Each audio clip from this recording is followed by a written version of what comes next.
Boa noite, queridos amigos. Mais uma vez, estamos dando prosseguimento ao nosso estudo na Turquia, antiga Ásia Menor ou Anatólia. E nós hoje vamos falar de uma comunidade muito curiosa, muito importante, que nós sabemos que tanto Paulo como João, naquela região, eles fundaram comunidades que ficaram famosas e fazem parte da história. E as que nós estamos falando para vocês, Esmirna, Éfeso, Tiatira, Sardes, Laodiceia, todas essas cidades, Pérgamo, que vamos conversar hoje sobre elas são citadas no livro do Apocalipse. Vocês vão encontrar do capítulo 1 ao 3 referência a essas comunidades e recados do Cristo para esses irmãos que habitavam ali quando João estava sob a perseguição de Domiciano, prisioneiro na ilha de Patmos, no mar Egeu, a 8 horas hoje de navio, para quem sai de Atenas, para chegar a essa ilha. E João ali recebeu psicograficamente essas cartas, como ele narra desde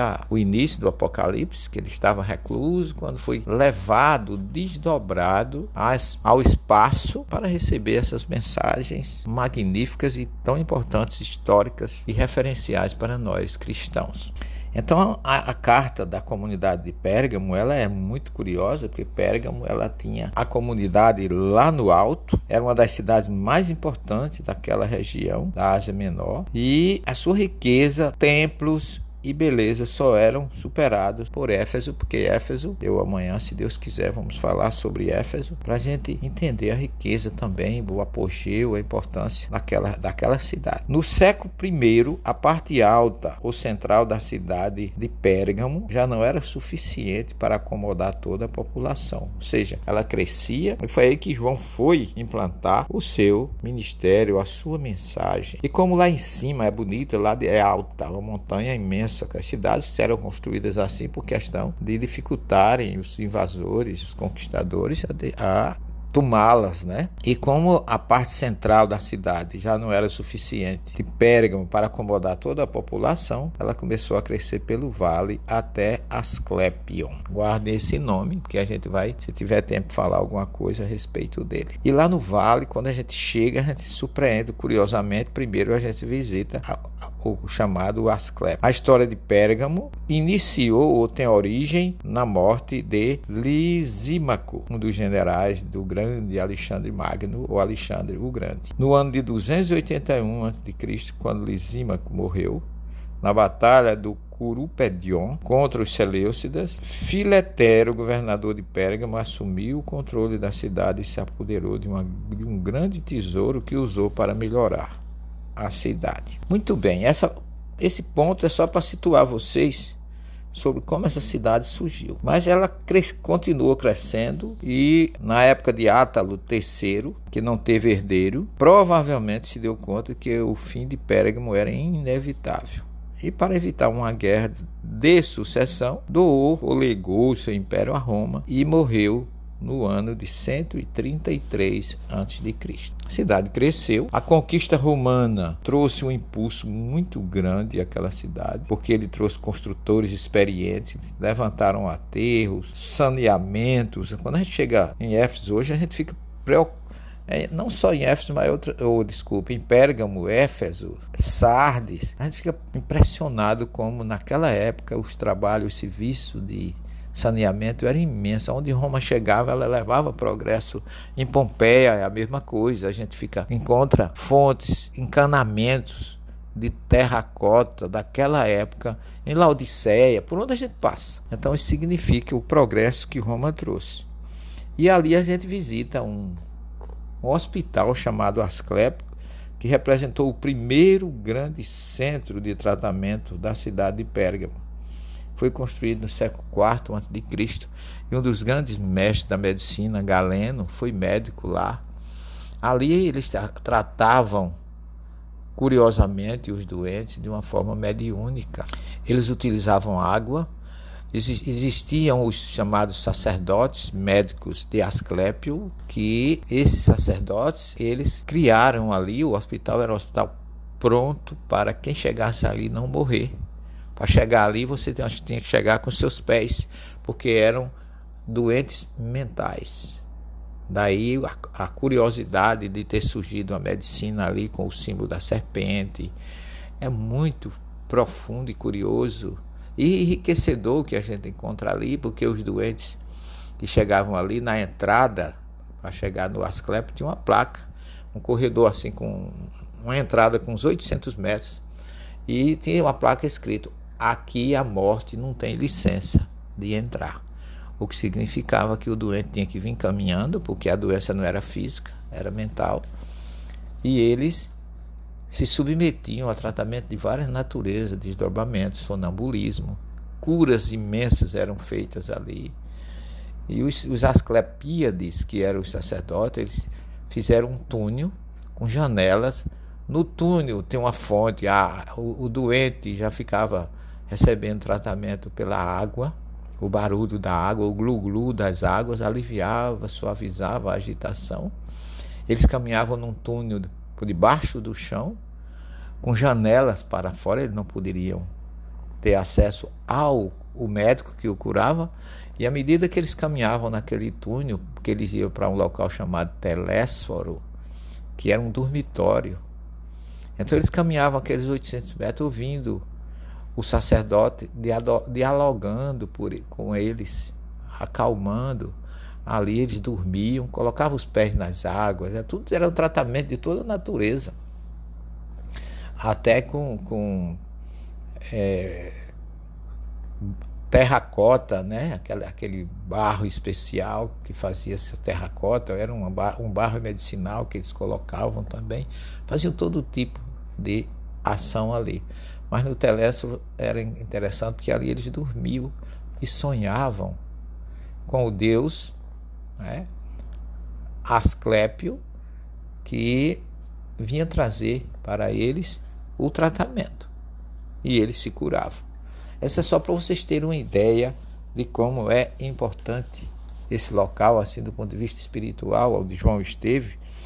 E ali na entrada da cidade ainda tem uma praça com a estátua ao médico Galeno, que diz que ele era um dos médicos que trabalhava naquele hospital. Ele foi muito importante e ele foi tão famoso que o imperador romano o convocou e levou para cuidar em Roma dos doentes, pela sua grande capacidade de cura.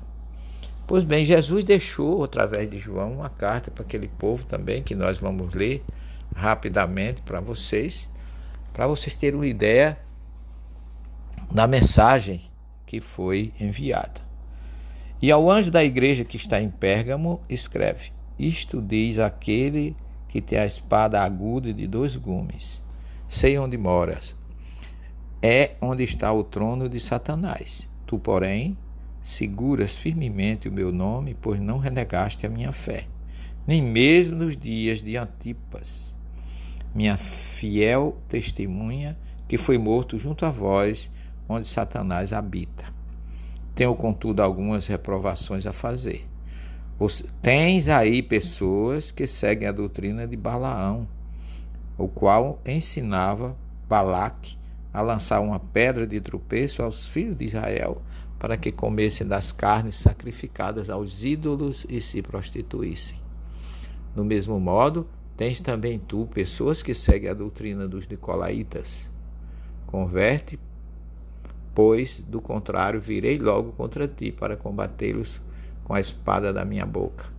Quem tem ouvidos, ouça o que o Espírito diz às igrejas, às comunidades. Ao que vencedor darei do maná escondido, e lhe darei também uma pedrinha branca, uma pedrinha na qual está escrito um nome novo que ninguém conhece, exceto aquele que o recebe. Apocalipse 2, 12 a 17. Ora, essa carta é muito interessante.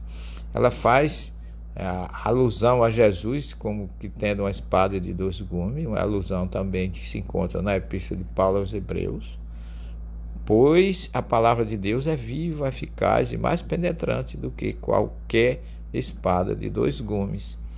Penetra até dividir alma e espírito, junturas e medulas. Ela julga as disposições e as intenções do coração. Isso está em Hebreus 4, 12. Alguns teólogos entendem que a espada fala de juízo, de julgamento, representando a forma também como Balaão foi morto. Também Balaão, filho de Beor, mataram a espada, como está em Número 31:8.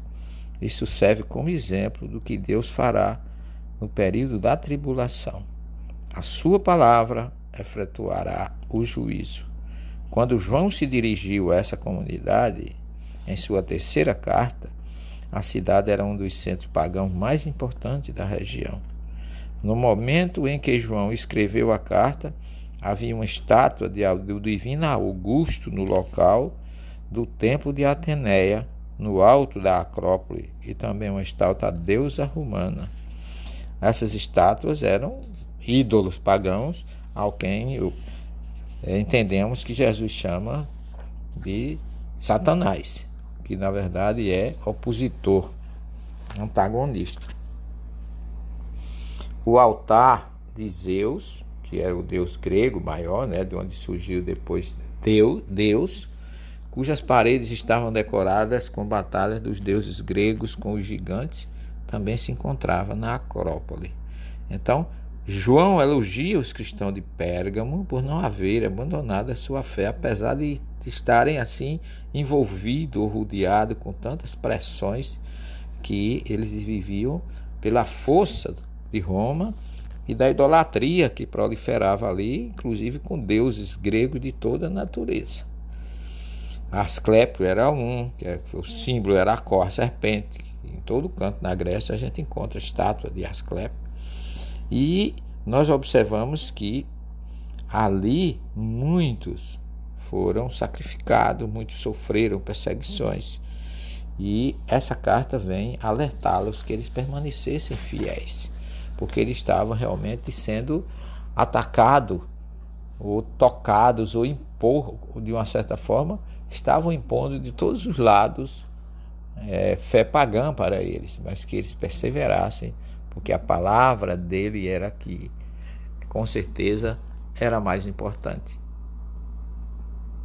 Quando chego ali, sempre que eu vou ali, eu sou muito tocado porque eu vejo, mesmo dentro daquele paganismo da mitologia de Asclépio, uma faculdade espiritual que se tratava da mente. Ali já tinha noções de psicologia, de psiquiatria, de terapia de doenças mentais, que era o que dominava naquela região. Então os cristãos, coitados, primitivos, viviam sem saber para que lado ir, a não ser a escolha de permanecer fiel, como é solicitado nessa terceira carta, aos cristãos de Pérgamo, que seguissem Jesus, fossem fiéis aos seus ensinamentos, às suas orientações, que eles venceriam.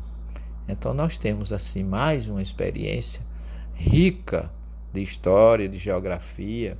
Pérgamo realmente é uma cidade, as ruínas dali, a arqueologia, nos dizem muito. E a gente vai encontrando raízes de Jesus ou divulgação que a gente não imaginaria nunca que iria encontrar num local tão distante, tão diferente, tão cheio de mitologia, de deuses atípicos de toda a natureza. Mas o importante é a lição que nos fica. Em todo canto onde estivermos, Jesus poderá estar conosco. Depende da nossa fidelidade, depende do nosso amor, depende da nossa disposição de acreditar na sua promessa e ter sempre esperanças de que cada dia nós poderemos estar melhores e superar qualquer adversidade que se nos seja apresentada. Que Jesus abençoe, os ilumine e até amanhã, onde falaremos, se Deus quiser, da fundação ou da comunidade cristã na cidade de Éfeso, na Turquia. Muita paz a todos.